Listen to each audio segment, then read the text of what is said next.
So all four of my vertical rails are cut and ready to go. All four are cut exactly the same length.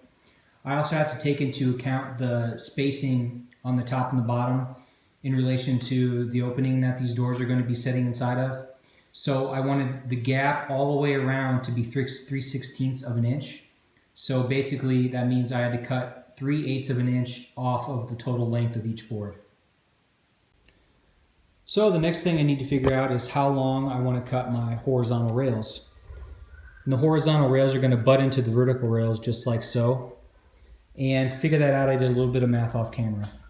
So the total width of the opening is 30 5/8. I subtracted 14 from that because that's the total width of all four boards. And that gave me 16 5/8. From that 16 5/8, I also want to subtract for the spacing between the doors. So I'm going to have three gaps, one there, one in the middle, and one there. And I want each gap to be 3/16 of an inch, so I'm going to have three gaps. That gets me down to 16 1/16. Then I got to divide that number by 2 because I have 2 railings for the whole width of the door, and that gives me 8 1/32. I'm just going to round to 8. Then don't forget to add lengths for your tenons. One tenon is 1/4 of an inch, and I'm going to have one tenon on each end, so I need to add 1/2 inch. So that gives me a total length of 8 1/2. So here's kind of a drawing to show basically what the horizontal rail needs to be.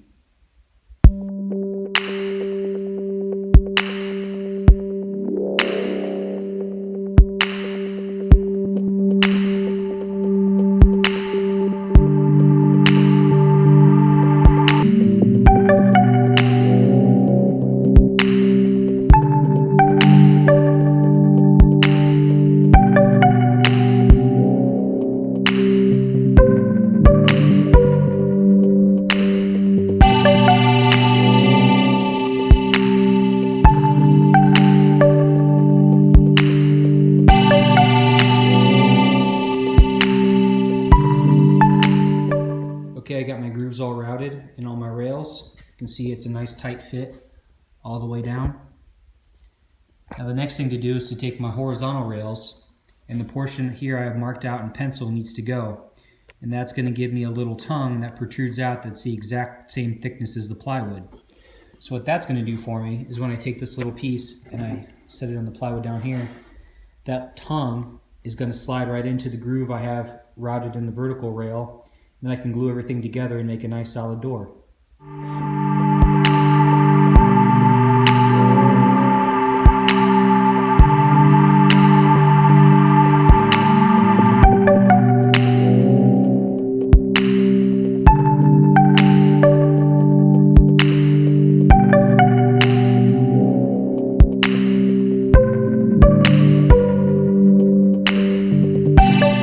I got the horizontal rails cut and dry fit. I also got the plywood cut to the appropriate width. To get that number, you basically measure from one tenon to the other, subtract about 1/8 of an inch to give room for the plywood to expand and contract inside the door. Now that I've got the plywood cut to the appropriate width, I need to cut it to the appropriate height. And to figure that out, take your other horizontal rail, set it in place like so, make sure it's even on the top on both sides. And that's approximately where it's going to go.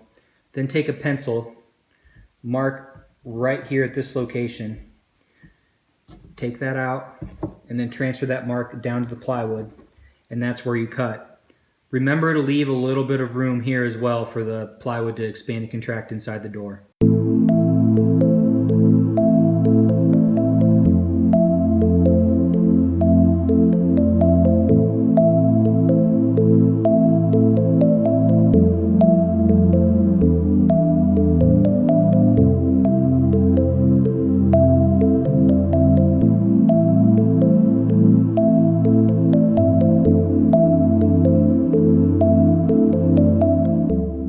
The door all glued and clamped up, just waiting for it to dry. Basically, when I clamped these doors, I took 2 scrap pieces of wood and screwed them to the sawhorse, one on each side. Then I took these wooden shims and I drove them in to create lateral clamping pressure on the door and hold it together tight. Then, to prevent the side rails from wanting to twist up or down, you take board like so, and you clamp it vertically. And with those clamps in place, it should create a reasonably flat door once the glue sets up. Okay, here's the finished product, and here's the opening that they're going inside of. These doors are actually going to be set inside the opening, and there's a special hinge that makes this kind of application much easier, and that's going to be covered in the next video. Here's more of a close-up of the joints, kind of the end result. If you found this helpful, please hit the thumbs up and subscribe. Thanks.